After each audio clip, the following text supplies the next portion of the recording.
राधे राधे दोस्तों। आज हम आपको कहानी सुनाएंगे एक धनी साहूकार और उसके चतुर बहू की। एक नगर में एक धनी साहूकार अपने परिवार के साथ रहता था। परिवार में पत्नी सहित उसके 4 बेटे और बहुएं थीं। साहूकार की सबसे छोटी बहू दुर्गा बहुत चतुर और होशियार थी, जबकि उसके और सभी पुत्र और बहुएं साधारण बुद्धि की थे। इसलिए साहूकार अपनी छोटी बहू पर सबसे ज्यादा विश्वास करता था। एक बार नगर का राजा साहूकार से नाराज हो गया और उसे नगर से ताड़ी पार कर दिया। उसने साहूकार को आदेश दिया कि नगर छोड़कर जाते समय वह उसके परिवार के सदस्य अपने शरीर पर परे हुए आभूषण और कपड़े के अलावा कुछ न ले जाएंगे। जब उनका परिवार नगर छोड़कर जाने लगा, तब सिपाहियों ने पोटलियों की तलाश की। उसमें रोटियां देखकर उन्होंने कुछ नहीं कहा। साहूकार और उसका परिवार नगर से निकल पड़े। दिन भर की लंबी यात्रा के बाद रात में एक नगर में पहुंचे। वहां विश्राम के बाद एक धर्मशाला में ठहरे। रात भर विश्राम करने के बाद जब उठे तो साहूकार ने सबसे कहा कि वे सभी अपने आभूषण दे दें, जिन्हें बेचकर वह खाने पीने की वस्तुएं और कुछ चीजों की व्यवस्था कर लेगा। तब छोटी बहू दुर्गा ने उसे रोटी में छिपाए हुए माणिक्य में से एक माणिक्य देकर कहा, पिताजी, आपको आभूषण बेचने की आवश्यकता नहीं है। आप इसे बेचकर धन की व्यवस्था कर लीजिए। इससे रहने का बंदोबस्त भी हो जाएगा और खाने पीने की वस्तुएं भी मिल जाएगी। साथ ही साथ आप व्यापार भी प्रारंभ कर सकेंगे। सेठ यह देखकर बहुत खुश हुआ। उसकी छोटी बहू दुर्गा ने रास्ते में खाने के लिए रोटियों के साथ मड़ी छुपा करके रख लिया था। अब उस मड़ी को लेकर वो सेठ नगर के बाजार की ओर चल पड़ा। वहां उसने नगर के सबसे बड़े जौहरी के बारे में जानकारी प्राप्त की और उसके पास गया। जौहरी ने साहूकार से कहा, यह माणिक्य तो बहुत कीमती है। इसके लिए धन तो मुझे घर से मंगाना पड़ेगा। मैं अपने नौकर को भेज देता हूँ। तब तक आप यहाँ आराम से बैठिए। और उसने साहूकार को एक कमरे में कुर्सी पर बैठने को कह दिया, जो कच्चे सूत की बनी हुई थी और उसके ऊपर एक गद्दा रखा हुआ था। उस कुर्सी के नीचे एक छेद था जो सीधे तहखाने में जाता था। साहूकार जैसे ही कुर्सी पर बैठा, कच्ची सूत टूट गई और साहूकार गिरते हुए तहखाने में चला गया। जब साहूकार उस तहखाने में गिर गया तो वो जौहरी ऊपर से पत्थर से उसे बंद कर दिया और उसके ऊपर पहले के समान ही कुर्सी रख दी। फिर माणिक्य को तिजोरी में रख दिया। उधर धर्मशाला में साहूकार की प्रतीक्षा करते करते उसके परिवार वाले थक गए, मगर वह नहीं लौटा। तब छोटी बहू दुर्गा ने अपने पति को दूसरा माणिक्य देकर कहा कि वो बाजार में जाकर पिताजी को ढूंढे। अगर मिल जाए तो इस माणिक्य को वापस ले आना, और यदि ना मिले तो माणिक्य बेचकर खाने पीने का सामान और वस्त्र ले आना। उसका पति माणिक्य लेकर बाजार चला गया। वहां उसने अपने पिता की तरह ही सबसे बड़े जौहरी का पता लगाया, जिसने उसके पिता को कैद कर लिया था। वही वहां का सबसे बड़ा जौहरी था। उसका बेटा भी वहां पहुंच गया और उसने माणिक्य दिखाया। जो उसके पिता के साथ उस जौहरी ने किया था, वो उसके साथ भी किया। अब दोनों पिता पुत्र उसके तहखाने में बंद थे। जब दुर्गा का पति भी वापस नहीं लौटा तो उसे चिंता होने लगी। उसने स्वयं बाजार जाकर यह जानने का निर्णय लिया कि आखिर वो दोनों कहाँ गए। वह बाजार गई और अपने आभूषण बेचकर खाने पीने की चीजें और रहने की व्यवस्था की। धर्मशाला वापस आकर उसने खाने पीने की चीज और वस्त्र परिवार वाले को दिए और स्वयं यह कहकर वहां से निकल गई कि वह पिताजी और अपने पति को खोजने जा रही है।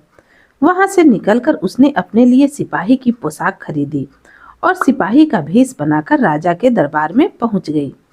उसने राजा से विनती की कि वह उसे अपने महल का सिपाही बना ले। राजा ने उसे सिपाही बना दिया और महल के पहरेदारी का कार्य सौंप दिया। कुछ दिनों तक सिपाही बनी दुर्गा ने महल के पहरेदारी की। वहां उसे पता चला कि महल के पशुशाला में रोज रात को एक राक्षस आकर उत्पात मचाता है। उसने राजा से पशुशाला की पहरेदारी की मांग की। पहले तो राजा हिचका, पर बाद में उसे अनुमति दे दी। वहां से कुछ दूरी पर जंगल के रास्ते में एक ऊंचे पेड़ पर चढ़कर दुर्गा सिपाही के भेष में बैठ गई और उसने अपनी उंगलियां जगह जगह से काट ली ताकि उसे नींद न आने पाए। रात होने पर उसने देखा कि जंगल की तरफ से एक बड़ा सा भैंसा महल की तरफ भागा आ रहा है। वह समझ गई कि यही वो राक्षस है। वह दोनों हाथों में तलवार लिए नीचे कूद पड़ी और एक ही वार में उसका सिर काट दिया। मरते ही राक्षस अपनी असली रूप में आ गया। दूसरे दिन जब राजा को यह समाचार प्राप्त हुआ तो वह बहुत ही प्रसन्न हुआ। उसने सिपाही रूपी दुर्गा को बुलाया और कहा, मैं तुमसे बहुत प्रसन्न हूँ। तुमने उस राक्षस से छुटकारा दिलाया है। तुम्हें इनाम में जो चाहिए वो मांग लो। दुर्गा बोली, महाराज, यदि आप मुझे इनाम में कुछ देना चाहते हैं तो मुझे इस नगर की रक्षा का भार सौंप दीजिए और मुझे यह अधिकार भी प्रदान कीजिए कि यदि मैं किसी अपराधी को देखूं तो उसे स्वयं दंड दे सकूं। उसकी काबिलियत देखकर महाराज ने उसे नगर का कोतवाल बना दिया। नगर का कोतवाल बने दुर्गा ने अपने पति और ससुर की खोज प्रारंभ की। उसने सोचा कि अवश्य ही नगर के सबसे बड़े जौहरी के पास मेरे ससुर और पति माणिक्य बेचने गए होंगे। इसलिए वह सबसे बड़े नगर के जो जौहरी था उसके पास पहुंच गई। वह नगर के कोतवाल के भेष में थी तो जौहरी उसे पहचान नहीं पाया और कोतवाल समझकर खूब आवभगत करने लगा। कोतवाल बनी दुर्गा बोली, महाराज शीघ्र ही राजकुमारी का विवाह करने वाले हैं।